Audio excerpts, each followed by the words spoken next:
Good evening, everyone. Thank you for joining us.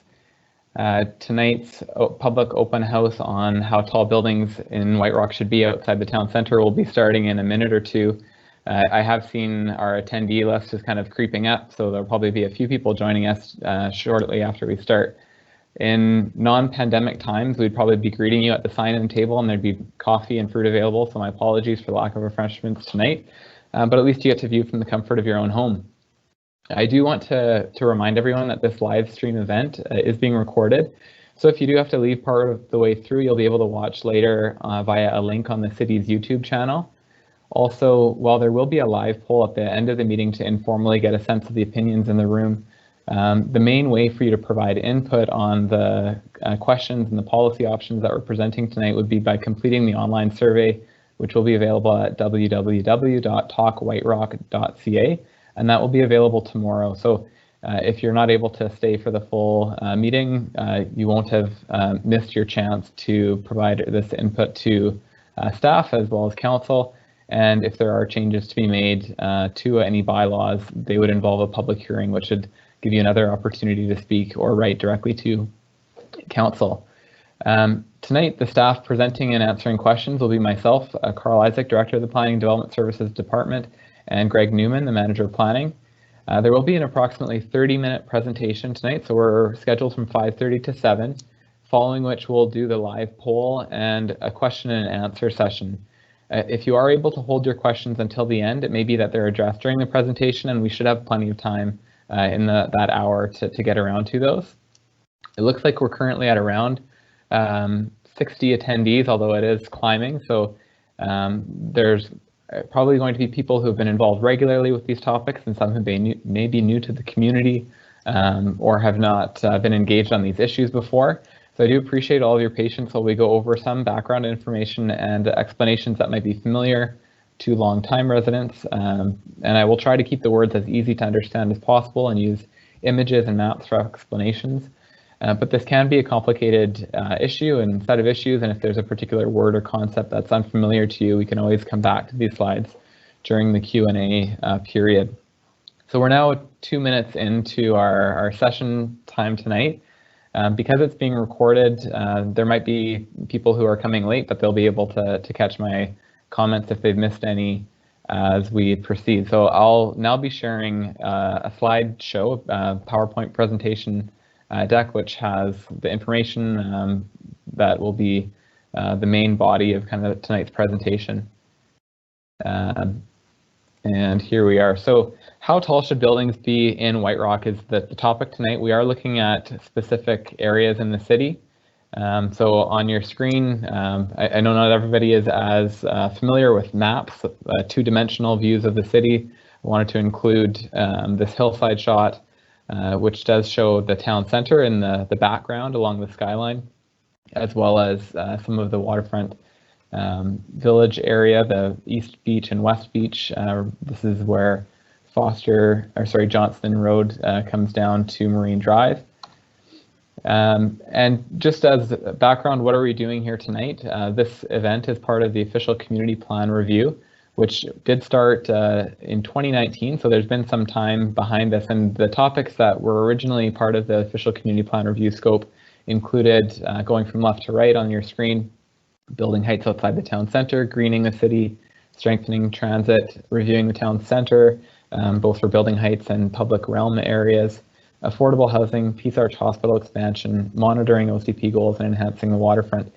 And something happened in between the start of this OCP review, a global pandemic you're probably aware of, so there has been some pause on public engagement around these topics. In terms of our current scope for what we're looking at for the OCP review, our council has identified the things that are of primary importance and priority to council, being building heights outside the town center and the waterfront area. The other topics are no longer part of the OCP review. However, staff continue to work on things related to affordable housing, such as a housing needs report and survey, which is available for one more day on Talk White Rock if you want to fill that out and haven't yet done so. But for the OCP review, these are the primary topics that we're looking at now, and tonight's topic is building heights outside the town center.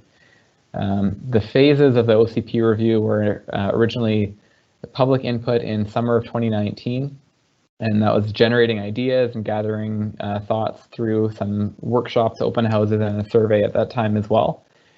Phase 2, which is where we are now in the building heights outside the town center topic, is options development. So tonight we're looking at presenting different options based on the input that was received in phase 1 for changing our policies, or keeping them the same would be one of the options to be considered. We're now in winter 2021, and so we are looking at accelerating the process so that phase 3 would come shortly after we report back to council on the results of the survey that's been received and the discussion to date. The hillside image that I showed you earlier does focus in on the town center and gives a bit of context. You can see on your screen the rough extents there. So between George Street on the east and Foster Street on the west, those are the east to west boundaries of the town center, and on the south is Thrift Avenue. So tonight we aren't looking at the town center, and that's primarily because we have already gone through phase 2 of that topics content, and that was done with the assistance of a consultant. So there was phase 2 work on the town center, presenting options to the public in December 2019 and getting feedback at that time. We have reported back to council as staff in September of 2020 and given them what the results of the phase 2 engagement was, and we're in the process of preparing amendments to the relevant bylaws for the town center area. So tonight we are looking outside of that, and I'll have a map for you shortly of the specific areas for tonight. But that's the reason for not looking at the town center tonight, is because it's been part of a bit of a separate process. So I'll be using a few words that you may not always apply to your neighborhood. So in our official community plan, we have land use designations, and there are some that are called town center transition land use designation. That's on either the west or east of the town center. You can see on the aerial shot now. And then Waterfront Village really extends all the way from Oxford Street, so the new Newport building, all the way to the eastern boundary of the city, which is State Road or 160th if you're on the Surrey side. In a map view, you can see these same areas. So in red on the screen, that's the land use designation indicating the town center. And this is the land use designation map from the official community plan. So these land use designations identify future land uses and potential development opportunities or growth opportunities within them that are guiding the long-term plans of the city. So it doesn't necessarily reflect what's on the property currently. It may, but it also says, you know, in 20 years and 30 years, this area would be appropriate for this type of development or different land uses. The areas that we're looking at tonight, in orange, you see the town center transition, and other land use designations still fit in there. So, for example, on the west side of the town center, you've got a large blue square area, which is the Evergreen Campus of Care. Has a number of seniors facilities and care facility buildings in that area, as well as there's the city's water utility lands further south along Oxford and Everall Street as well. But the areas outlined in black are what we're looking at as town center transition for tonight. Then in terms of the Waterfront Village, outlined in black on the south or bottom part of your screen, you'll see the West Beach and East Beach areas as well highlighted in pink for East Beach and more of a reddish color for West Beach. So while we'll be looking at a set of options for the Waterfront Village area, we are looking to get feedback on, you know, is that something you support on the West Beach side, whereas maybe you have a different opinion for the East Beach side of town. And finally, the East Side Large Lot Infill area, a bit of a mouthful there, is a land use designation in our official community plan. And that's east of Peace Arch Hospital, so east of Finley Street, and it's a bit of an irregular shape. It's currently under construction. If you're familiar with the area, there's currently at about 7 stories of a 13-story building. I think they were taking down one of the cranes there today, so you may have seen signs for the Altus building. And our policies in the official community plan don't reflect the Altus building being constructed there. It was actually approved under a previous council for the 13 stories, and then the new official community plan came in. and identified it as potentially being appropriate for a 6-story building there. But because it was previously approved, it can continue on to construction. Now, the question that we're looking at there, which we'll delve into in more detail, is what's the appropriate transition within that area on the site immediately to the west of it, where there's a star located on your screen. So back to this, tonight we're looking at some policy options that we've generated, and we're seeking feedback through the online survey. During the meeting and following it in the question and answer period, you can ask questions. There isn't a mic option for tonight, but you can type your questions in the sidebar, and we'll answer as many questions as possible following the presentation. And if we don't get to your question, you might check back later to see whether it was one that was responded to later on, as that'll be the recording. And there's a link then as well on how to provide input on these options later on. So for tonight, I've got a bit of an outline. The first thing that we'll talk about is, in generalities, why would you want to build up? Why not? What might be some of the things that could happen if we don't grow as a community or build up?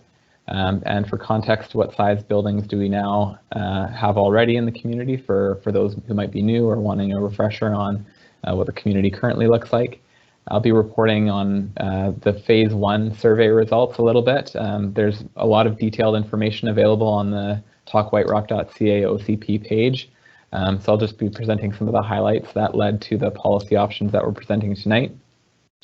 Then going over the town center transition, the waterfront and east side large lot policy options that we're presenting, give you more information about what that survey looks like. And that's where we'll do the live poll, which is at menti.com. So you might need a secondary device, and if you don't have one or aren't able to join in the live poll tonight, it's not something that we're looking at as critical. We do have about 83 people here tonight, or 85, numbers are just going up. But in terms of our reporting back to council, the priority is really to share the survey results, and the live poll is more out of interest to see who's joined us here tonight. And then following that, we'll do the question and answer period. So just in terms of Menti, we'll come back to a slide like this later on. But what you'll do is you'll go to that menti.com website and use a code to access the survey, and then we'll all be able to view the results as things come in a live manner. So why build up tall buildings? Why not build up? I'm not going to be providing an analysis of each of these views. So the table has advantages or disadvantages that are perceived on the left and the right. And certainly much depends on the context and the specifics of each building as to whether they actually perform and can achieve either the good or the bad things that they're accused of doing. But I think it helps to understand why there might be other opinions than one's own, to understand what might be both a pro or a con. So some of the perceived, I'll start with disadvantages on the right-hand side. So views certainly impacts views of current residents if you build a taller building that is in front of or obscures the views of a current building. There might be a perception that congestion is caused by having a larger building versus a smaller building by having more people or cars in an area. There can be concerns around impact of shade, wind or sun exposure. There have even been some people who have observed that taller buildings further distance from the ground level means that you're isolated in some way from nature and society. Certainly gentrification is something that's been associated with taller buildings, neighborhood change, who can afford to live in a community, etc. Cost of higher buildings and the resulting kind of sale cost to the purchaser may be higher than a wood frame building if you're looking at a concrete versus a wood frame building, for example. There might be a perception that the building doesn't fit within the community and it's aesthetically not pleasing, so there's some ugliness to it, some people might believe. And lastly, energy. There may be a perception that, you know, a taller building uses more resources, whether that's water or impact on sanitary sewer or other per unit. And conversely, some of the perceived advantages, views. So it does provide a way, building up creates a new views for new residents. In terms of convenience, it may allow you to provide more homes closer to shops where people can walk to those places without having to drive at a distance. Walk or bike would be an easier way to get into these close by services. Compact development. So when we're looking at as a region where and how we grow, do we want it to be more in existing built up areas, or do we want to have sprawl out into farm or rural areas? White Rock doesn't have the kind of farm type areas that other parts of our region do, but by allowing a higher form of development in our area, it may have an impact around sprawl in other portions of the region. In terms of efficiency, you have more homes potentially in a taller building than on a smaller building, and they're using the same kind of sanitary trunk lines, so you don't have to extend the very large pipes that you might need to if you're doing a large suburban development. Renewal, allowing new buildings to be built at code, so there might be seismic improvements or other ventilation improvements or things that are required by the new code that you wouldn't necessarily be able to do easily in an existing building if it's built at a much earlier date to upgrade those. There are some community benefits potentially, so if there's enough profit that the developer is able to provide for parkland or playgrounds or other things that the community might want, that's been a perceived advantage to taller buildings on occasion. Civic pride, sometimes taller buildings are an indication of an achievement, or it's a symbolic thing in some ways. And in terms of energy, on the last point, you may have a taller building is able to use less resources per unit relative to another form of building. And as I said, we're not going to be delving deeply into these. I just bring them up as a way to be able to see, if you come in with one particular viewpoint, that there may be others who view it differently, no matter which side you're from. So that's just some context for us tonight. And what happens if we don't build up? There's not significant amount of vacant land in White Rock, so likely if there is continued interest in living here and people moving to the community, so there's population growth, that can be absorbed by either increasing the number of people in existing dwellings or by growth in other areas in the region, or maybe it's a smaller scale form of development and there's fewer people that are able to move to the region. There are also, under the second point, existing buildings require ongoing maintenance, and that can be costly. So building heating, ventilation, and air conditioning systems, HVAC, or building envelopes which were constructed with a limited building lifespan in order to maintain livability in those units and contribute to our intention to reduce. It might require a fairly major retrofit in order to help those buildings perform in a better manner for the residents. And if vacancy rates remain low and demand is high, that will have some form of pressure likely on rent. So for existing units, when there's a change in tenant, the new tenant coming in is likely going to face a much higher rent than was previously there if there's not very much supply in terms of new rental buildings coming online. So what size buildings are already here in White Rock? And the image there shows kind of a broad range. You've got right along Marine Drive, 3- and 4-story single and multifamily buildings all the way to North Bluff Road, and you can see in the background there's Miramar Village, as well as the Oceana Park building and the Foster Martin buildings, which are under construction as well. So everything in between as well. We've got many 3-story walk-up buildings built especially in the 1960s and 70s. And I'll go through some images and maps just for providing context in a few minutes here, but wanted to rest a little bit on the aerial photo because it's a bit easier on the eyes than the maps. So this image will be also provided on the survey in links if you're curious and want to come back to look at it and to see what's happening or happened in your neighborhood. The dots on the map have numbers there, and I'll go to an enlarged version of this in a little bit for the town center transition area. The blue dots indicate a completed building. So if you look on the corner of Oxford and North Bluff Road, you've got a 12-story building, the Bel Air there. There's buildings at the Evergreen Campus of Care that are 8 stories, etc. There's also buildings which have been approved previously or are under construction. So on the corner of Oxford and Thrift Avenue, you have a 10-story dot, which is indicating the Phantom building by Forge Properties, which is currently under construction, and the two 21 and 24-story buildings which have not been constructed but were previously approved in terms of their zoning and official community plan amendment prior to this current OCP being adopted. So I do want to highlight the yellow dots will show a more complete picture of our current OCP policies, but the yellow dots here are indicating what would be permitted under the guiding policies in the current official community plan. So beside the town center at North Bluff Road and Martin Street, Martin Street is the west boundary of the town center. Yes, there's an 18-story dot. So that's just showing in relation to existing buildings and those which are approved, what would be allowed.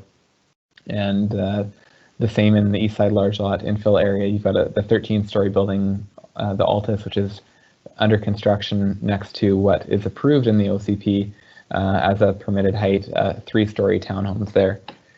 And some examples of buildings you can see on your screen now and where they're located. You've got from left to right the Bel Air building, constructed in the early 2000s, the Cressy, Beverly building on Vidal Street, and an 1980s era rental building on North Bluff Road, and closer to the Peace Arch Hospital, the building that's 9 stories there.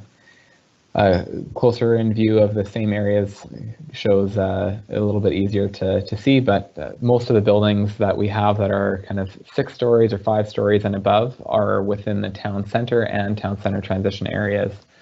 There is the Bayview Chateau, which is south of Thrift Avenue and just west of Martin Street at the end of Blackwood, which is a 6-story building.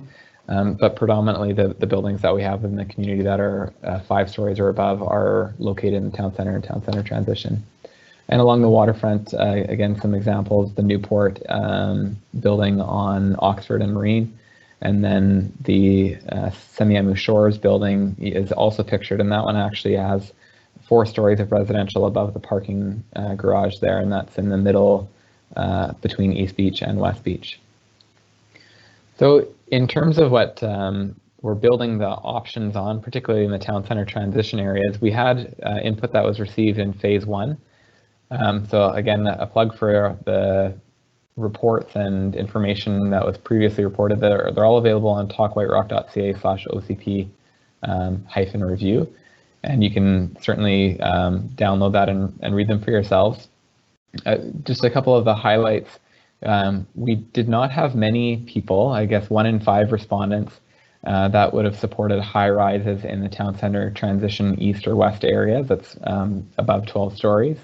Mid rises, however, were supported by 50 to 55% of respondents, and low rises, being 3 to 4 stories as they were described, were similarly supported by about half the respondents, 49 to 52, depending whether it's town center transition west or east.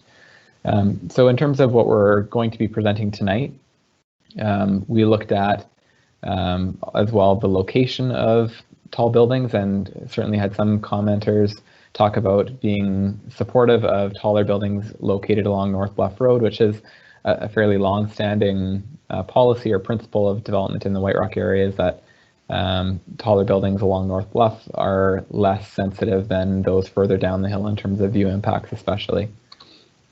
Another question that was asked in the phase 1 survey was whether the height policies in the official community plan should be a guideline, which is what they are currently, or should they be specific height limits that are binding and require an amendment to the official community plan if someone comes in and they're above what the height limit is.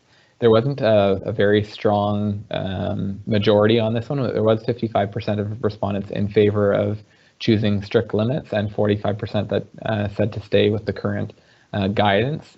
In this case, we have presented options for the town center transition area that would impose limits rather than guidelines, and we'll get into that a little bit further, but those are some of the things that led to the policy options that are being presented tonight. So now we'll be getting into each of those three areas, and I'll go over the options that are presented and we'll be surveying people on.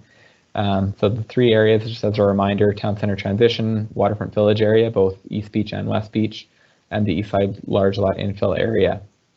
And for the town center transition, we have options A, B, and C. And for the other areas, it's either the current policy, option A, or a different option being presented, option B. And when you're doing the online survey, there's always an opportunity to select other and to specify what your alternative is to the options that are being presented. So don't feel like if you're not represented, if your views aren't represented by any of the options, that you're not able to engage and provide the input that you think it ought to be at. And I did want to provide a high-level understanding or background on how official community plans affect land use decisions of council. So an OCP provides overarching guidance on land use planning decisions across the entire community. These are typically implemented through the zoning bylaw and by applications by property owners to amend their zoning. So when we have a limit set in the OCP on building sizes, such as density, how much building area, floor area is on a property, or height, this helps the city to plan ahead for infrastructure that's needed to support the residents that would be accommodated in that growth, as well as other agencies that rely on this type of information. And it is very common for a development proposal to require a council decision on a rezoning, a development permit, or a variance of some kind. And what an official community plan policy maximum does is it identifies a threshold or trigger for when a proposal would need to also have a change to the official community plan. So anytime that a zoning amendment bylaw is adopted after an OCP is in place, the zoning bylaw can't contradict, it can't go against what's in the official community plan. So if it does, then the applicant for the zoning also has to apply to change the OCP.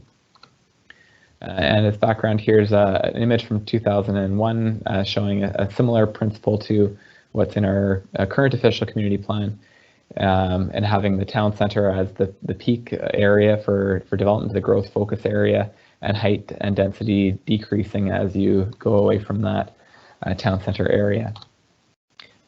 In terms of density, floor area ratio is the relationship between the size of a property and the amount of floor area that's allowed on it. So you've got a blue underlay in the diagram that's showing the size of property.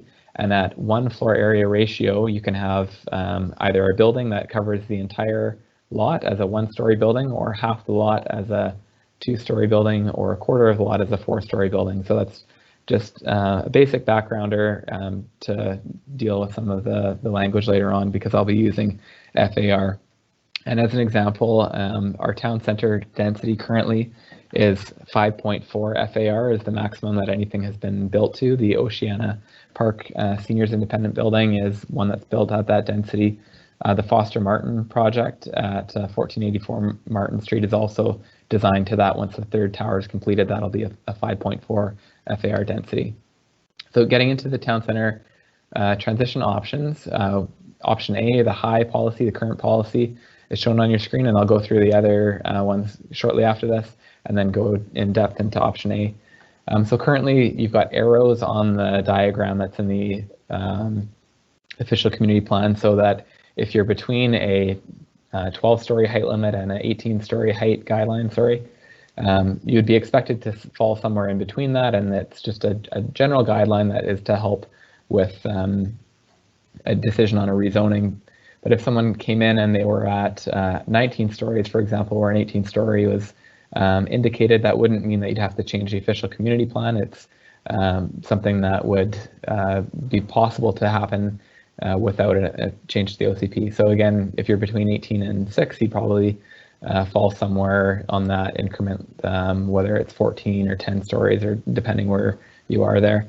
And that's intended to provide that level of guidance.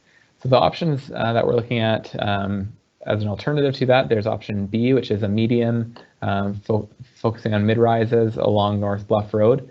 The numbers that you see inside the red boxes would be the maximums for that area, and the numbers in black. And the numbers in yellow are just indicating what the current OCP height guidance is. So, for example, along North Bluff, west of the town center, you have 6 to 12 stories. And then south of that, 4 to 6 stories. And for properties that front along Thrift Avenue, it would be 4 stories, as well as those on the east side that go up Beth Street. So it would be a 4-story kind of boundary along the south and east portions of the town center transition areas. The low rise option is predominantly 4-story as a maximum height. So that would allow for some properties to be redeveloped if maybe they're a single family or duplex type property in these areas. It might transition to being a 4-story building, but it'd probably be unlikely that a current 3-story building would be considered for redevelopment to 4 stories. Just the economics of that is not likely. I also should mention that the asterisks that you see on the map are indicating where there's an existing building that's taller than the policy would allow. So at North Bluff and Oxford Street, again, the Bel Air building at 12 stories wouldn't fit within 4 to 6 stories. And in terms of getting deeper now into the current policy, which is option A, this is a side view along North Bluff Road, similar to that 2001 policy, indicating somewhat of a tent-like approach. The tent being the tallest in the town center and then decreasing as you move to the outsides, with 18-story buildings being allowed out just outside the town center. The principles that are here, it's a tent-like transition.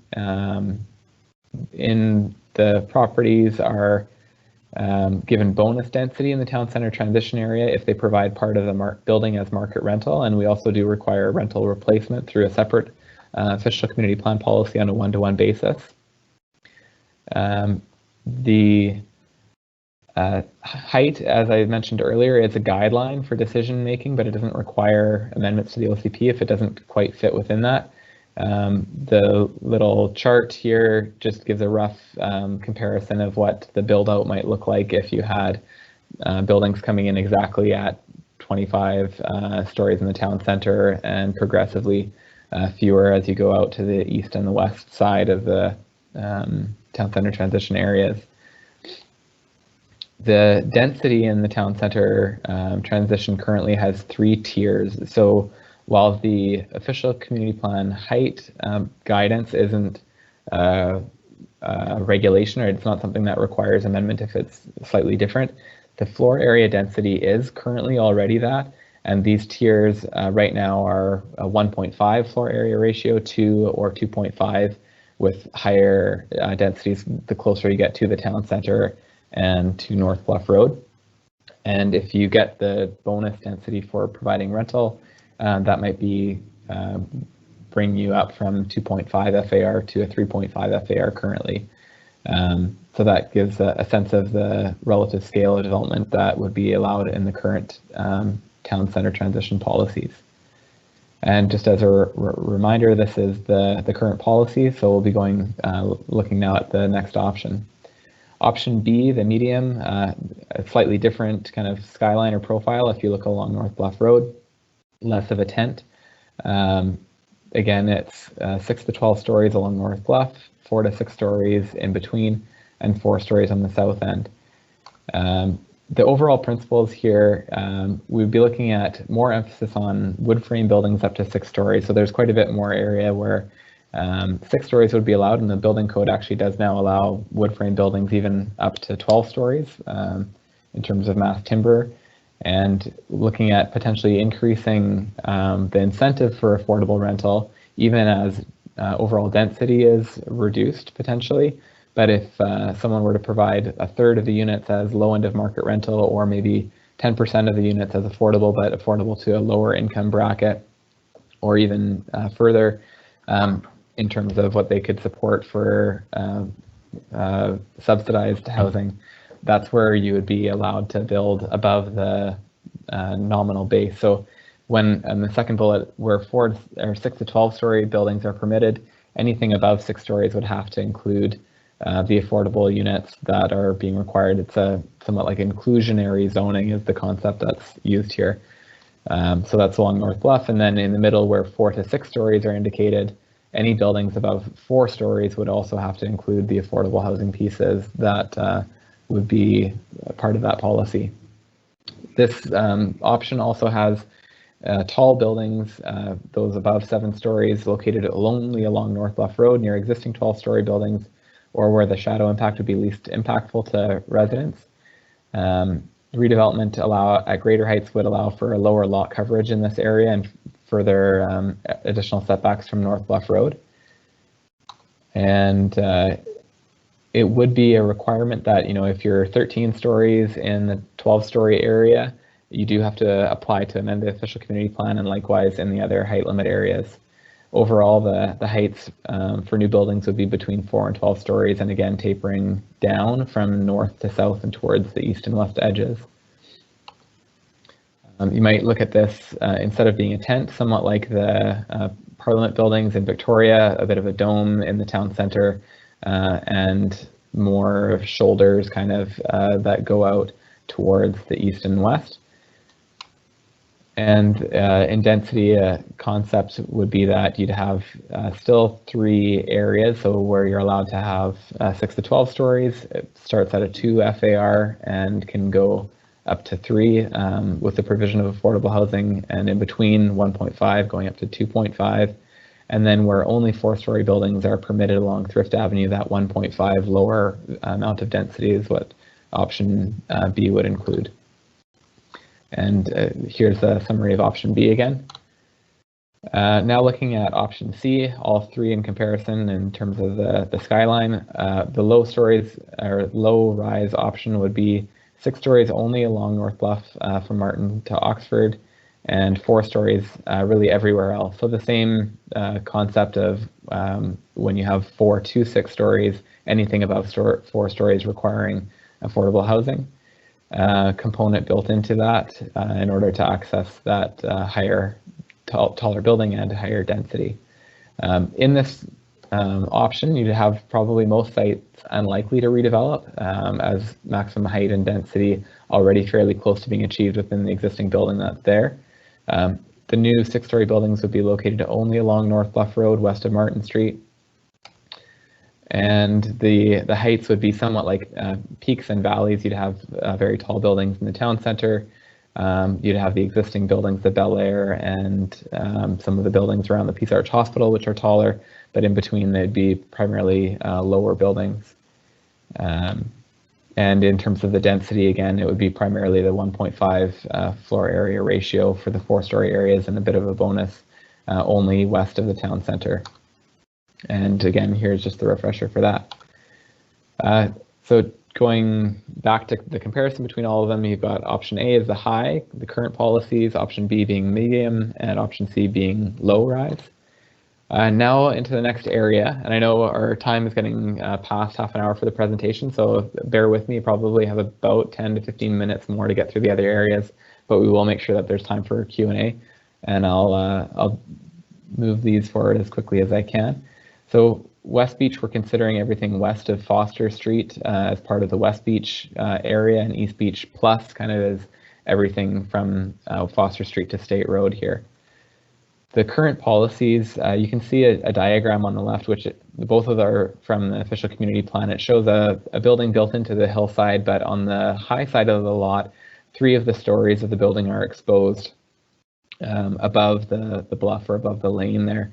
And so it's likely that whoever is behind that, if they're immediately on the other side of the lane, would have a portion of their view blocked. And we know, if you've been in the community for a while, there are many buildings built into the hillside that actually don't rise up very much further than the tallest point of their lot. They're very much terraced into the hillside.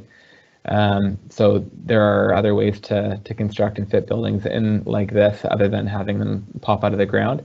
But the current policies wouldn't require anyone to change the official community plan if they're sticking within that 4-story maximum and a 2 FAR. Looking at the alternative option that we're presenting is to allow not 4 stories in all areas, but allow 3 stories in all areas, and to establish conditions where a 4-story would be permitted. So in this diagram, it shows a section or a side view.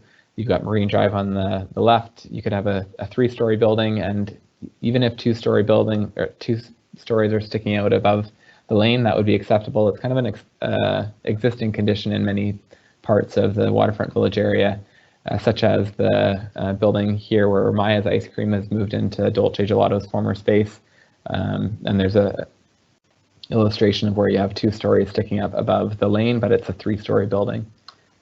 Another option shown in the section here is that the 4th story is allowed, where the 4th story is no more than 3.5 meters above the lane. So that establishes the maximum that the building can stick up above the ground.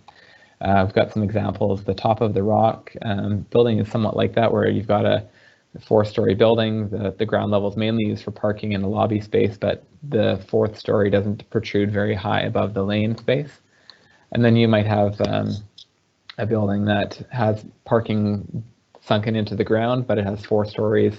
And as long as that 4th story is no higher than 3.5 meters above the highest point of the property, that would be acceptable under option B. But if it's not 3.5 meters or less above that point, then it would require an official community plan amendment under Waterfront Village option B. There are examples where you've got 4 stories of building above the parking. This is the Semiahmoo Shores building here where that's shown. Here's an example that would not be permitted, where that top level or the top level and a half are more than 3.5 meters above the lane. So that wouldn't be permitted if someone came in for a rezoning and had that. They'd also have to amend the official community plan to allow for that to occur.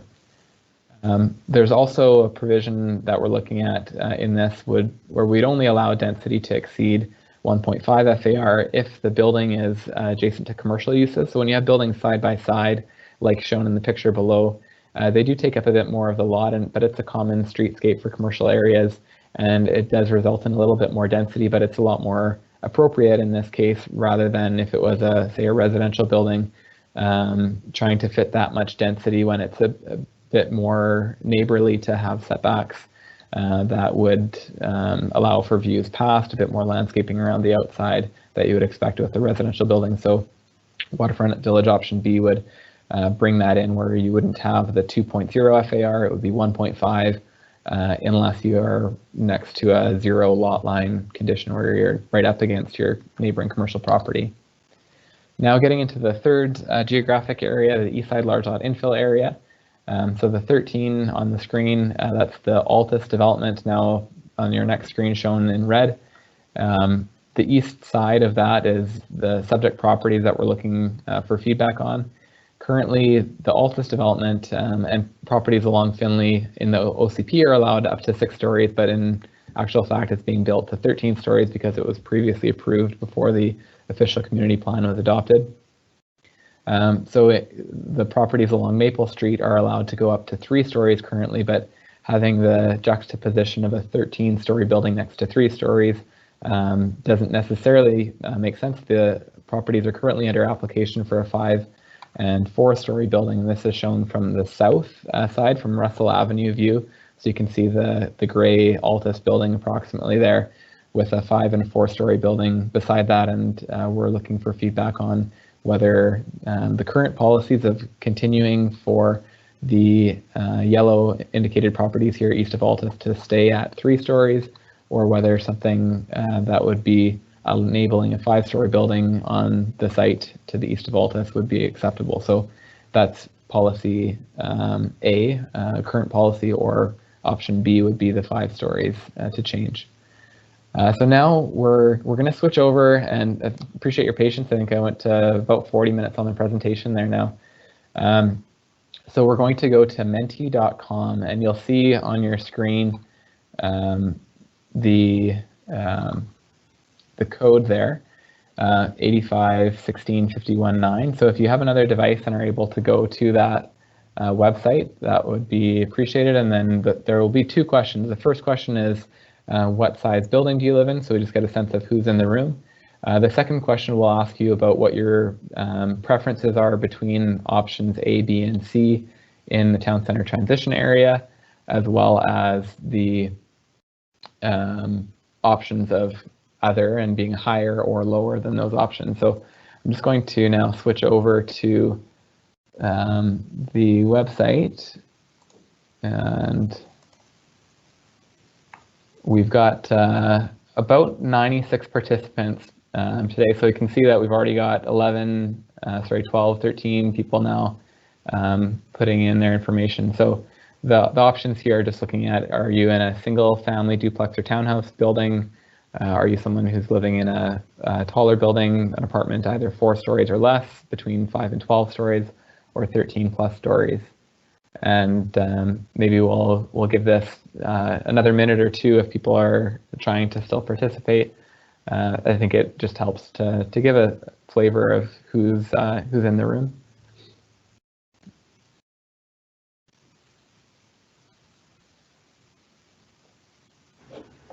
So we'll go for a few more minutes here, or maybe a minute longer. And it looks like a fairly strong contingent of people in the single family duplex townhouse world, and then only one in a high-rise building above 13 stories, and a few in the low-rise buildings. So we have close to a third, maybe a little over, almost approaching half of our attendees who have been able to do the live poll. That's great. I'm going to move on now to the next item. Oh, there's our first 5 to 12 stories. I'll move on to the next question, just as a live poll out of interest, and then I'll leave the rest of the time here for the next steps and questions and answers. So for the East Side Town Center transition area, we're asking in terms of the options A, B, and C. And as a reminder, option A is the current policy. We're calling it high. Option B being medium. Option C being low. And then if you wanted to choose something other than that, something that's either generally taller than these options or something that's generally lower than these options. And I think we had around 40 people vote on the first slide. So I'll maybe give it a minute or two and see if we can get that many or close to it in terms of the people voting on this instant poll as well. So far, if you're listening in, we're at 11 for A and 7 for B and 6 for C. It's constantly changing. But that's kind of where we're landing at the moment. One vote for generally taller than these options. And as a reminder, for folks who are participating in the poll, please also do participate in the online survey, as we are capturing this now, but it's really more meant to gauge the room currently than it is to provide council with that holistic feedback. I think we're currently at around 500 received surveys for the housing needs survey, which is great. In a community of 20,000, that's actually a pretty good response rate. And I'd like to see if we can match that or do better even with the building height survey that we have here. So I think we have about the same amount of people who participated in the first question. So as the informal poll results, we have 24 for option A, 15 for B, 10 for C, and then 1 each for either generally lower or taller than these options. And I'll now go back to the presentation slides. So the survey will be available tomorrow and probably midday. We expect that the survey would take between 5 and 10 minutes, and it'll be open until February 5th, 2021. So you have about 3 weeks to complete, and it asks you to provide feedback on the options that have been presented tonight. There will be reminders or extended explanations kind of each of these options built into the survey, so you don't have to remember everything from tonight, and you can download all of the documents as you go through it. And you'll also be able to provide opportunities for open-ended feedback to elaborate on any or all of the options, or even opting out of sections if you don't have an opinion. And in terms of our next steps, we do want to report back to council with what we heard, the survey results, and recommended amendments based on that. And that would likely happen in February or March, late February or March. And then if we're given bylaw readings at that time, could have a public hearing related to these bylaw amendments as early as March or April. And so now I'll navigate over to, we've got 9 questions so far. I think we've got one published, and I'll turn things over as well to Greg Newman, who will be answering questions with me tonight. And so over to you, Greg. Thanks, Carl. Maybe I'll just start just because I was watching a couple come in as you were speaking. So I'll just publish a couple, and as we publish them, folks, you'll be able to see them. The first comment I'll publish, it was just a note as you were going through the sort of the advantages and disadvantages of tall buildings. There was a comment about also needing to look at livability versus development profits as a consideration. The next comment was asking, please explain whether and how much the height limits in the options can be exceeded with other provisions in the OCP, for example, exceeded on the basis of there being community amenity contributions, affordable housing contributions, and so on. And I believe where we have shown the ranges in the options, so say the 4 to 6 height range, as you mentioned in the presentation, it would be on the basis of, say, an affordable housing component of the project, you would be able to go to that 6 stories. And just keeping in line with what Carl had mentioned earlier on in the presentation, one of the questions for the community is, should the height limits in the OCP be absolute, or should they be treated as guidelines? And so if they're treated as absolute, then what we present in the OCP, you would not be able to exceed without an amendment. Another question, and would all height limits be measured from curb and not natural grade? And I know that's been an important conversation as part of the city's review of the CR3A zone along the waterfront. And so within the official community plan, we wouldn't be specifying how specifically height would be measured, if it's from a curb or if it's from a natural grade. But that is something that we are exploring as part of the ongoing review of the zoning bylaw in the CR3A zone.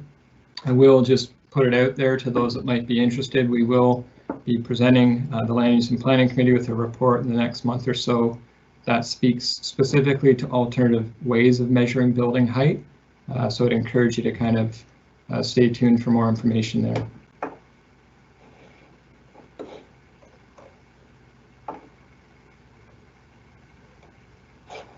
Carl, you're on mute.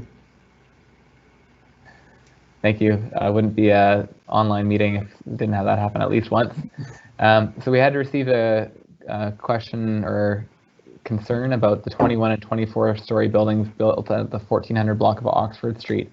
So as I had indicated earlier on the map of what's been approved and what's existing, there are those buildings on Oxford Street, and it's a particular case where they have actually a phased development agreement for those. So if council even were to change the policies, that phased development agreement restricts it from impacting the property there. So they still would retain the rights to build buildings at that height.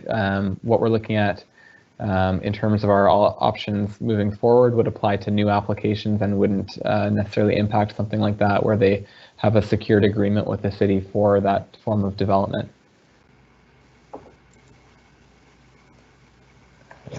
So maybe Greg, if you want to take one of the next ones. Yeah.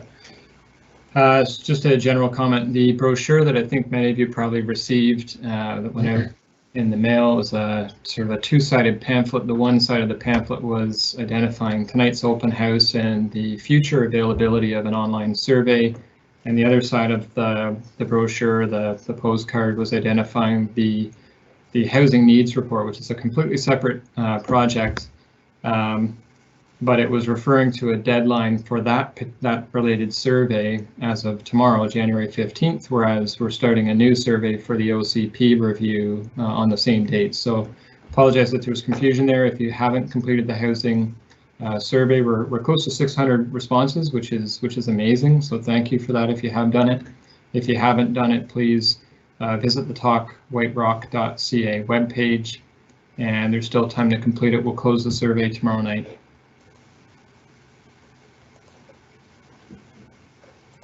Just another general thing, Carl, you may want to publish. There's a few comments that were just speaking. I think there was the Mentimeter, some people had challenges getting in and responding in time. So just to a comment that Carl had made earlier, it was more intended to gauge a sense of the opinions in this current meeting, but we would encourage everyone to be doing the building heights outside the town center survey once it's made live tomorrow. Yeah, I just published a few of those technical questions. It's not that you've missed an opportunity to provide your input here. The survey is the main piece there. So I'll publish a few more of those related ones. If you weren't able to get onto menti.com, no problem. And I think I'll publish the question that Greg had responded to earlier about the housing needs survey and the deadline there. We have a question here. Are we going to be asked to vote on the options presented for the Waterfront 2? Sorry, Greg, if you're planning to write back to that one, I've published it now. Yes, Waterfront 2 is part of it, and you'll be asked for Waterfront Village option A or B. So A being current policy, being tying it down to 3 stories, except in certain circumstances, and that'll be for West Beach. Do you think that's which one's appropriate, and for East Beach? Go ahead. Yeah, another question here, perhaps more of a comment, but it asks, the anonymous asker asks, does White Rock actually need more high rises? We are the 9th densest city in Canada. The road infrastructure as it currently is in pretty rough shape. And it's a good question. It's an important question. I think would say there are a couple of things to look at with any sort of development application where there's a council decision to be made. There are opportunities for the city to get improvements to the road network. So we're able to seek out things like road land dedications that would allow for improvements to streets. For example, the introduction of sidewalks where maybe they don't exist, or tree plantings, on-street parking as well. But yeah, it does come with additional vehicular traffic, and that can cause wear and tear that then has to be borne by the tax base. There was a related comment just about, and you may have published it, Carl, but just about here it is it not true that higher buildings generally result in an increase in taxation for the community? That would be positive, would it not? And so there are things that I think the community overall and council will have to put their minds to as to the trade-offs. So more development does bring in additional taxation, but it does result in impacts to the infrastructure that we have. So those are just some good comments there, so thanks for that. I had a question, what's projected for the lower town center? So I did want to show that context as well. I'm showing the diagram of the current policy right now, and you can see south of the town center, so from Thrift Avenue south, the lower town center is both that 1300 block between Roper Avenue and Thrift. There's a 4 to 6 story height indicated that's supported in that area. Now that also does have a previously approved building at the former Deals World property. You may have noticed the hoarding, which is painted blue in front of 1350 Johnson Road, and that's one that's been approved at 12 stories. So that would be outside of this policy guidance, but for future applications coming in between 4 and 6 on that main block, and then on the outsides of that and further south around 5 corners, a 4-story height maximum is what's there. And there's a few buildings that are 3 or 4 story already in that area. So not a significant change in that general vicinity, but that's what the lower town center has right now. Mr. Peebles asks, is there a covenant regarding heights of new construction in White Rock? There may be property-specific covenants that speak to height, but there's not a citywide covenant that puts any limit on height. The document that we're speaking to tonight, the official community plan, is really the guiding document for setting height expectations in the city, and then the zoning bylaws, the regulatory tool, or the control that sort of puts in the enabling, or actually puts in the regulations for how you achieve that height and what the actual maximum height is. Another next comment from Mr. Crozier just speaks to the condition or the nature of some of the illustrations that we had in the presentation, and they're certainly intended to help generate some discussion, but I think an important consideration, I think the concern that Mr. Crozier points to is just what are we doing to regulate the form and character of development in the city? We don't want to sort of treat buildings as simply boxes. There should be some aesthetic condition to the appearance of buildings, and so the official community plan does have a very robust section on development permit area guidelines that are used to control the form and character of buildings. So there are opportunities to control that. And I just wanted to mention the Mentimeter, if you weren't able to access it before, the votes are still ongoing, so you can see where we're currently at in terms of the live poll for the people in the room today. I think we have 65 folks that have voted on the second question, and then on the first question, 44. And that's we've got about 85 attendees right now. I think we peaked around 96 or something around that point.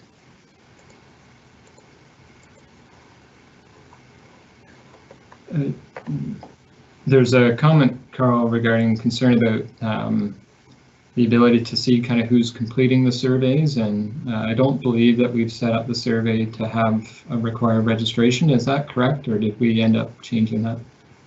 No, for ease of access, I think we've done a few surveys, and we can register IP addresses, so we can see if we're getting lots of input from the same individual computer login at least. But it doesn't require that you register for the website in order to complete the survey. We will be asking people, do you live in White Rock? What part of White Rock do you live in? One of these areas in particular or outside of that. But we can look in the back end to see if we're getting significant responses from the same individual. For the next question, Carl, do you mind maybe putting on the screen the aerial image of the Altus building and the sort of surrounding lands? Do you have that handy? Yes, I can do that. The question is, what's the projected shadow impact of the Altus building and the proposed development on Maple and Russell and all the single family neighbors? And so the one thing I just wanted to point out on the aerial image is that you've got the Altus building on the northeast corner of Finley and Russell, and the lands to the east are the lands that are the subject of the review of building heights in the east area large lot infill.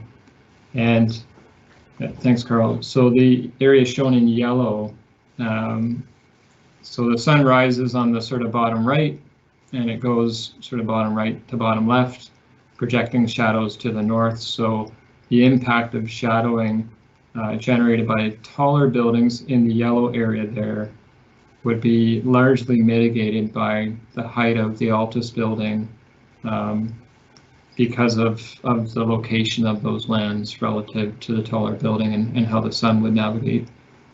And the shadows more specifically would be cast against adjacent lands. It would be in the afternoon that you would have shadows being cast on the properties on the other side of Maple Street from the yellow, and the Altus building being a 12 or 13 story building would largely overshadow what you have in the yellow there.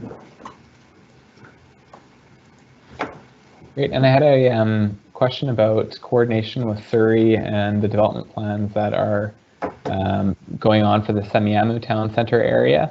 Does the city communicate with Surrey and about how we're interfacing with them?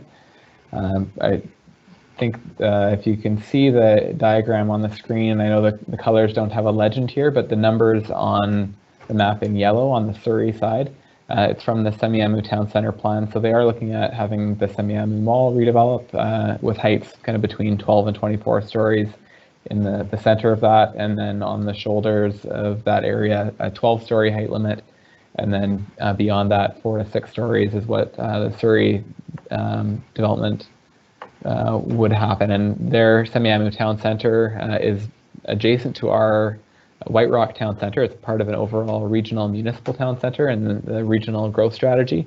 Their town center also does extend much further to the east, almost up to Earl Marriott, which is just north of that east side large lot infill area. So there are certainly tie-ins, and we do coordinate with them in terms of the development on either side at a staff level, and we have would communicate with our council when we have applications what the development context might be on the other side as well, if that's known. Another question, I think we've had similar questions come in, just whether or not the OCP, I think, would be looking at a split between residential and commercial uses such as offices. The OCP would not get into specifying a certain proportional mix between office, commercial, residential uses. For the most part, it's speaking to the form of development, although it does speak to land use. So outside the town center, it's predominantly dealing with residential uses, and then we have another designation outside the town center for urban neighborhoods where we might consider a mix of residential commercial to support the commercial needs of neighborhoods. But what we're presenting in this doesn't speak to the mix.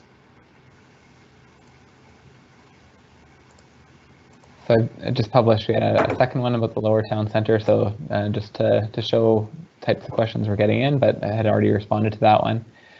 We have a question from Billy about the policies of having market or subsidized housing, and do they apply to the towers, 21 and 24 story buildings on Oxford Street. So that was approved under previous policy, so we can't retroactively go and tell them that those units have to be a certain level of affordability or housing tenure. It was a project where the amenities provided include a dedication of some forested land on the same site, about a little under an acre of treed land, as well as payment in lieu of amenities, so the city can use funds provided at $3.6 million towards amenities elsewhere, whether that's affordable housing, public art, or any number of other things that could be used with those funds. There's a question here. It says one of the issues in the community has been that we've gone through a process to agree to height limits in the OCP, and then council approved of projects that had heights that exceeded. So what's the way of avoiding that happening again in the future? And I think the simple answer is part of the electoral process in terms of who you put in the seat of council. And I know that this council has made a commitment to respecting the building heights as sort of outlined in the OCP, but also to having this conversation that we're having tonight to reevaluate what is an appropriate building heights for White Rock. I had a question about the OCP height limits, or it's maybe a comment. If OCP heights are left up to interpretation, it creates risk for selling my home. How would I be able to put a valuation on the sale of a property to a developer? So while we can provide an amendment to the official community plan, it's not something that we can say a future council, either 4 years down the road or 20 years down the road, if there was a change in the views of the community, couldn't change themselves. It is a bylaw, and there's a process for amending these things. I think that's part of the response to the question. I think if we're looking at providing clearer interpretation in our current policies, going with something that is a limit rather than guidance. So the guidance as in option A of the town center transition versus a limit in option B or C, that provides a clearer understanding of what would be required in order to go beyond that. You have to amend the OCP, for example. So that provides a bit more clarity or forewarning, potentially, I guess, of future plans. But ultimately, an official community plan is the bylaw of the city, and council has the opportunity to consider changes to it down the road as well. There's a question about currently the official community plan has a policy in the town center transition area, which are the lands sort of east and west of the town center. And there's a question about an option C, which is the option that would put, for the most part, a maximum height of 4 stories within those lands, with the exception of the lands along North Bluff, where it would be 4 to 6 stories. There's a question about the continuation of a current policy. So there's a policy right now that allows for an additional 40% to the floor area, where at least 50% of the units within that additional lands or additional floor space are dedicated as rental tenure. And so we'd have to look at whether or not we would establish any additional enabling policies to look at density bonusing, but the height limits, as we've been discussing, the height limits that are presented in option C at 4 stories or 4 to 6 along North Bluff would be absolute. So again, the only area where we would potentially look at some change would be along North Bluff, where you've got that range of 4 to 6. It's that you maybe get to 6 if you're providing additional amenities to the community. And Carl, you had mentioned specifically affordable housing was what that option I think was contemplating. Yeah, sorry, Greg, if you're looking for clarification on something, I was trying to read the other questions and missed what the question was, but are you able to repeat it, or? Yeah, it was just the 4 to 6 story range within option C. Yeah. There have been a couple of questions about whether or not what the trade-off is, or what the proponents say would have to provide in order to get to 6. Right. So the same principles, I think, in option B of a certain component. So we recognize that when you're providing a building, you have a certain amount of revenue, and if you're making profit, then you can maybe take a lower amount of rent from a unit than you otherwise would have on the open market, and that can be secured lower than market rent. If you do a small amount, you can spread it among a large amount of units, but if you're providing free rent, or if you're providing half the rent, you're not going to be able to take the same amount of revenue and spread it among the same amount of units. So I think what we're looking at in option B is, yes, maybe it's a third of the building or 30% of the units at a slightly reduced rent, or 10% at significantly reduced, or 5% at very low rents, accessible to people with very low incomes or on shelter allowance of some kind, such as the seniors rental allowances. So I think that is the same principle that would apply to option C there. Just for those that are wondering why we haven't gotten to their question yet, we have 24 questions in the queue, so please bear with us as we try to get to them all. A couple of questions have come in about timelines, anticipated timeline for amending the zoning bylaws with the new height limits, and so Council has made it a priority to make sure that we're focusing on these 3 specific areas of the city and having this conversation regarding building heights as part of the official community plan review. We hope to have this wrapped up in the first quarter of this year, at least in terms of getting direction from Council on where we wish, where the community and Council wish to take us in terms of pursuing amendments to the OCP. The next step would be, and it is part of Council's priorities, is to update the zoning bylaw. So once we have clarity on the direction of the official community plan, we would do comprehensive amendments to the zoning bylaw to put the enabling framework in place to help realize those heights.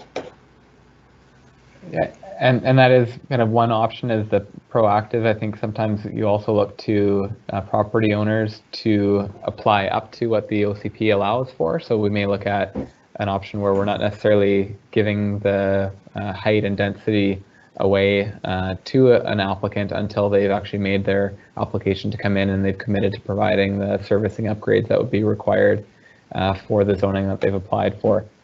So it can be done either as a comprehensive update or as something that's done more on a site-by-site case, but within the overall OCP framework that's in there.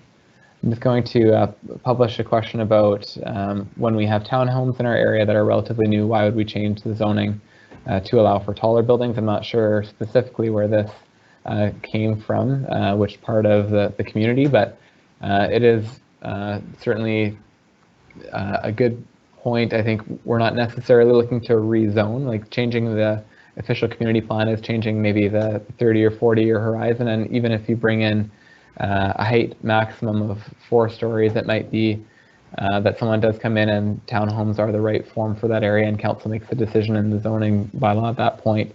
It wouldn't necessarily have to be that 4-story apartment building if the site means or has constraints or is adjacent to townhomes, that can still be done through the zoning process after the OCP is in place.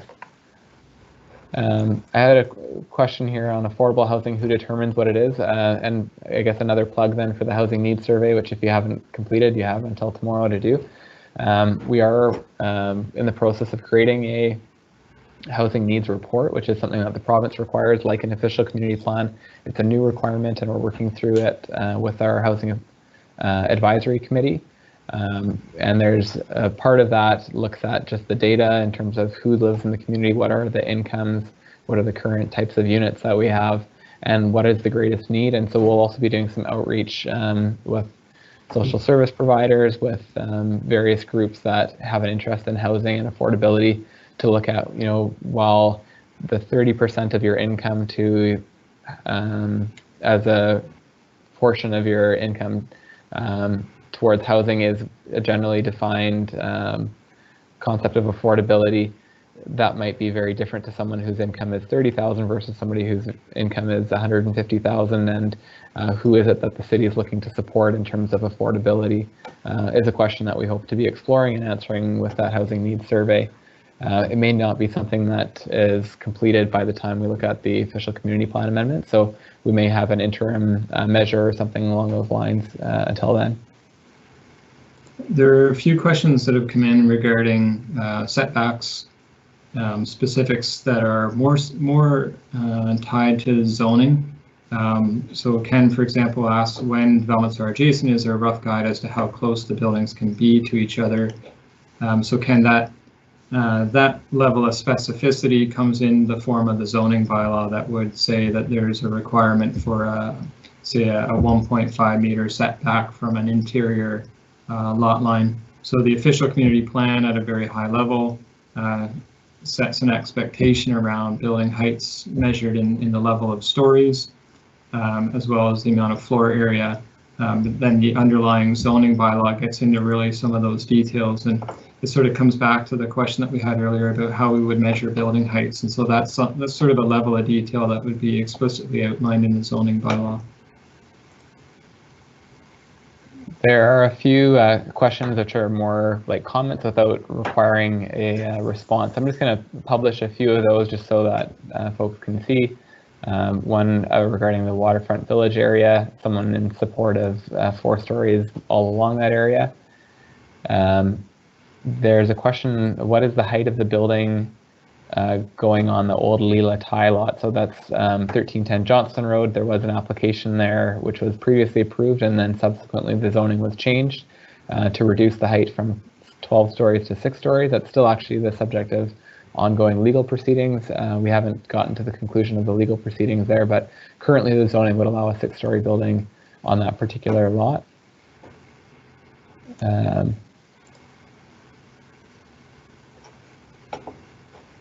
Another question, Carl, just about the scope of the review, and is there an intention at some point to look at building heights outside of these areas, so in the lower profile residential parts of White Rock? And I believe at this point the priority is to look at building heights within these 3 areas. Yeah, and in the land use designation map that I showed earlier, most of the lands south of Thrift Avenue, but still in the apartment area, that urban neighborhood is that land use designation in yellow, and it allows for up to 4-story buildings. So we're not looking at this point in changing that. There's many 4-story, 3- and 4-story buildings in those areas already. And in terms of the single family or mature neighborhoods, I guess, where you have some duplexes and but primarily detached homes, we wouldn't be looking at dealing with that. Currently, the OCP allows for the single family use, but we already have zoning in place that has a 7.7 meter height limit. We may look at, when we're reviewing the zoning bylaw for single family homes, the size of them, making some amendments in that area, but that's something that wouldn't be necessarily part of the OCP review. I think we're focusing more on the areas surrounding the town center or the waterfront. A question about allowing for increased density and heights through rentals, which speaks to some of the policy work that we've been discussing.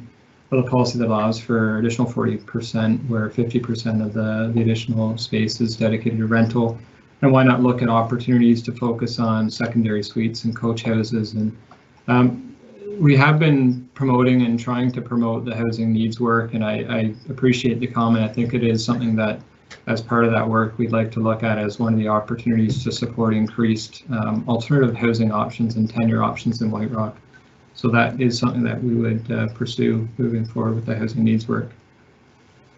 And there's a follow-up or similar question about incentivizing rentals.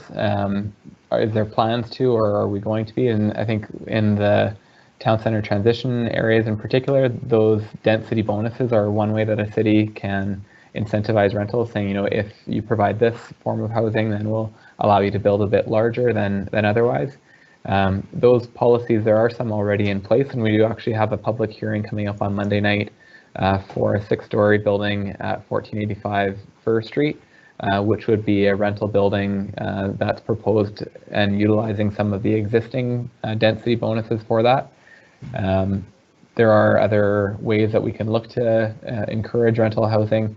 We do have right now more of the stick approach when you have an existing rental building as well, that you must provide at least one replacement rental unit when the building is demolished. So if you have a 30-unit rental building, your new building has to have at least 30 units of rental, plus whatever else you're looking to build, which might be rental or it might be a form of strata housing there. So there's both incentives in terms of carrots, more density, as well as kind of the regulatory side of, if you're rezoning, you have to provide minimum 1-to-1 ratio replacement. Question here, why should not 4 levels of structures be allowed on waterfront with floor area ratio being 2.5 to maximize the use of lots? And I think maybe the comment comes as wasn't one of the options that were presented. The current official community plan policies do recognize the opportunity for up to 4 stories along the waterfront. And I know that additional floor area is something that's been part of ongoing discussions regarding the proposed CR3A zone. So I would ask the commenter to make sure that those comments are included in your completion of the housing or the official community plan building heights survey as it relates to the waterfront lands, because that's something that we can further explore. And we have a question about some existing buildings or ones that are approved. The Town Center Transition West Option A, the status quo, shows a diagonal decrease in height from 25 floors at Town Center to the lowest at 4 stories at Oxford and Thrift, and wanting an explanation of how there's 4 floors there indicated as what would be approved, whereas there is a building being constructed, the Phantom, at 14825 Thrift Avenue. The comment says 12 floors, it is 10 stories. And then the 2-story or 2 towers just north of that. So this is an example of where the new official community plan, when it was adopted, had lower height limits than what had already been approved in a zoning amendment. So in that case, because they have the zoning in place, they're able to proceed even though they didn't meet the guidance of the new official community plan. So that's where you've got some discrepancy between what can be built now on those properties because of their very site-specific zoning, they're under construction or they've been approved, versus what the new or what the current OCP would allow for them if they hadn't already been approved. There are a couple comments, I think, from Mr. Scott regarding the 21 and 24-story buildings between Oxford and Everall. And my understanding is that the zoning for that project has been approved. So, and there's also a phased development agreement tied to that. So the property has approval to be built out, and the city is currently awaiting a development permit amendment in addition to some of the other conditions that are tied to the phased development agreement. So the approvals have been granted there for those taller buildings. Thanks. And I had another similar question about the same buildings, 21 and 24 stories, asking for us to comment on it. I think they are approved buildings, so it's part of the context of what we have to work with. At the time, the 21 and 24 story buildings went to council. Staff had recommended decreases to the height and density to the scope of the project. Ultimately, they were approved, so they are now part of the fabric of the community if they are to get built after having a development permit issued. There's a question about how do we control maintaining the amount of rental units if someone gets approval to build a taller building and then over time the rentals become sold units. So there's a few tools that cities have. One is a housing agreement bylaw, and that housing agreement allows them to build, but they are committing to maintaining the units either as rental in perpetuity forever or for a certain amount of time. And we have a few of those agreements in place already, some of which are securing units for the long term. Actually, there's 16 out of 126 units in the Altus building are those permanently rental units. And then for the 6-story building at 1456 Johnston Road, the Verve by Forge Properties, there are, I believe, 12 permanently rental units and then 17 rental units for a 10-year period. So after 10 years, they could convert them to strata. Housing agreement bylaws are one way to do it. The province also has enabled municipalities to create rental tenure zoning. So we didn't used to have this power, but now are able to require that in a zone that a certain portion, either all or some of the units, be rental tenure. And there's also legal instruments like covenants. So a section 219 of the Land Title Act enables us to do covenants, and that's where we can also have a further measure of protection in guaranteeing the ongoing affordability or tenure, whether it's ownership or rental of a unit. A comment here, and it speaks to some of the things we've been discussing. Enabling increased heights above the zoning and base FAR floor area ratio is optional, not mandatory, question mark.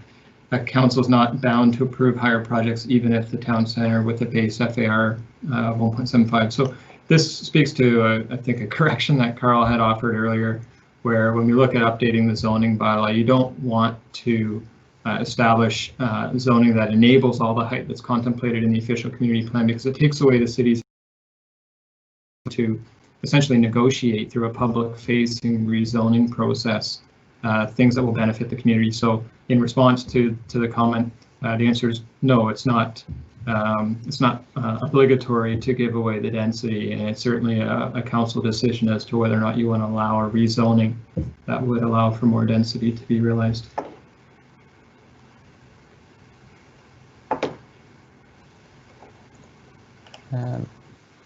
I've got a question about how does the tent concept apply outside of the town center.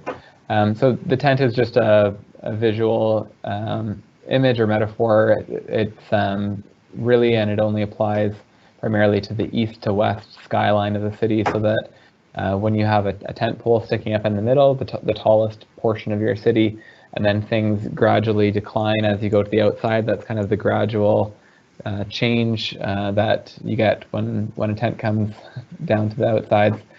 So 18 to 12 stories on the west and 18 to 8 stories on the east is how that applies. And one thing that I hadn't gone over yet in detail, but is also available as a note in the staff report that's related to this that went to council, is that in the area around Peace Arch Hospital, currently the parking lot, the gravel parking lot, which is owned by the Peace Arch Hospital Foundation, is included in town center transition, even though it's owned by the hospital foundation and likely would be put to some kind of medical or hospital use in the future. We are seeing that as maybe more appropriately an institutional land use designation. And so with both of the options that we're looking at, we would be excluding that area from the town center transition area. It would become an institutional land use designation there. And so it wouldn't be necessarily subject to these provisions. It would be subject to the institutional land use designation there. There's a question.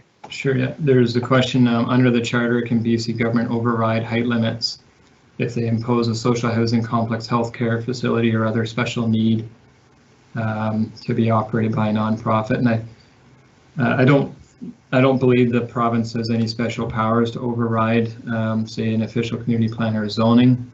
And I think that we would want to make sure that regardless of who it is that's proposing those benefits to the community, those things that the private market will not be providing, we want to make sure the form and character of those things are being properly contemplated in the official community plans. So we really do want your input on, regardless of the mechanisms that are used to get to the outcome, what is the form of buildings that you want to see in your community?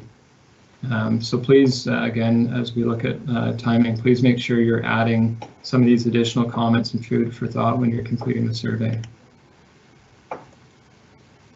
I realize we're at 7 o'clock now, so I think maybe we'll take another 5 or 10 minutes at most to finish up with the questions. We have 21 still that are new and haven't been responded to yet, but we'll try to get through those. I had a question about, will the waterfront area heights be measured from the high point? And yes, that's the 3.5 meters above that the maximum fourth story could be fitting within. That would be from the high point of the lot.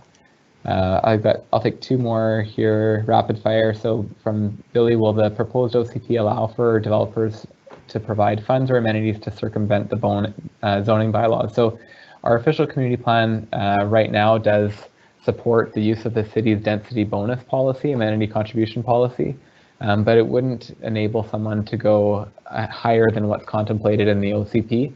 It's more of a situation of if the OCP enables a certain amount of density, then the zoning bylaw would be used as a tool to achieve those densities, to require that they provide the amenities in exchange for the density that is supported by the OCP. So it doesn't allow you to go beyond the OCP, but allows you to get up to what the maximum would be.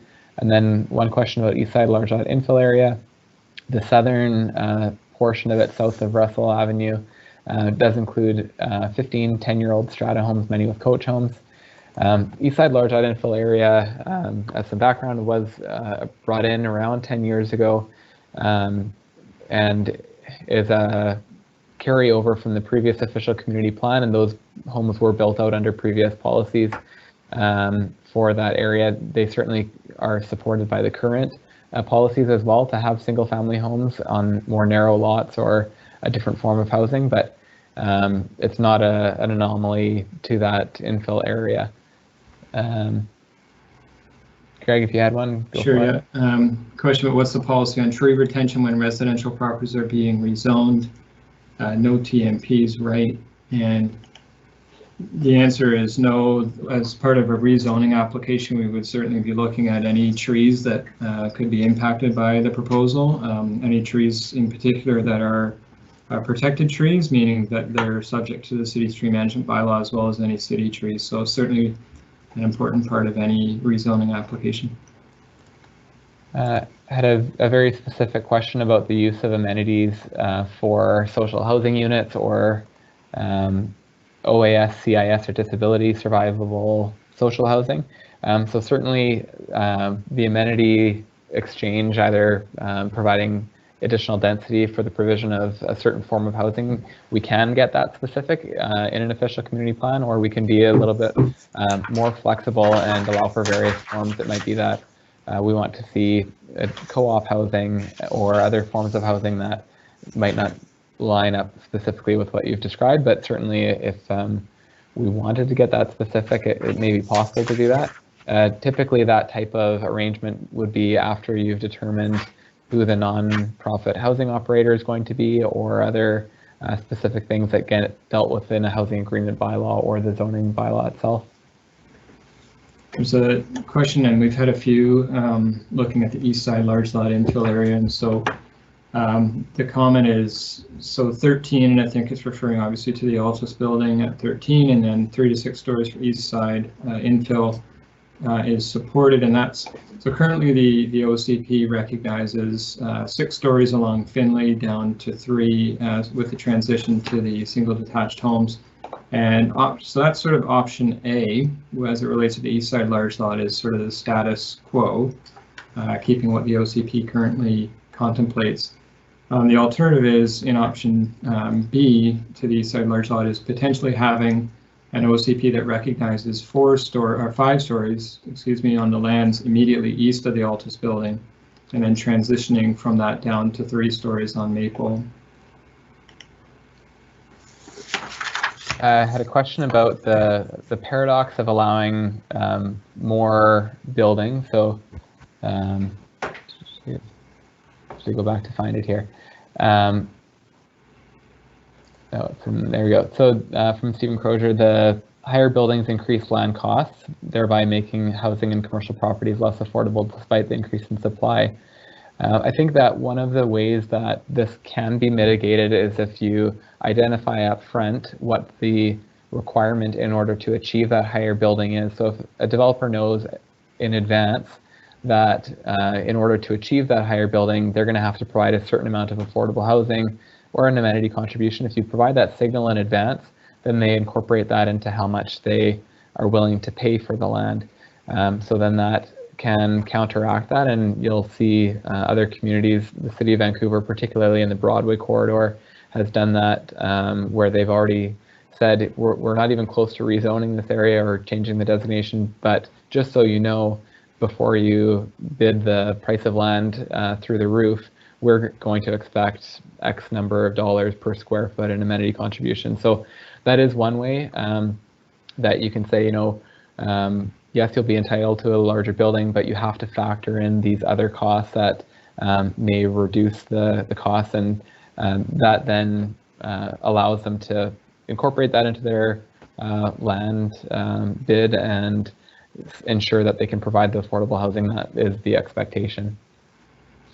There's a comment I'll publish. It's a fairly long comment, but it does sort of end in, is there a plan to lower density on Thrift? And I will say, having gone through the comments that were received in the early consultation efforts that the city put forward when they started the conversation about the OCP review, there were a lot of comments about looking at lowering height specifically along Thrift. And again, option C, as it relates to the town center transition areas, is speaking to a maximum height of 4 stories along Thrift, both on the east and west sides of the city.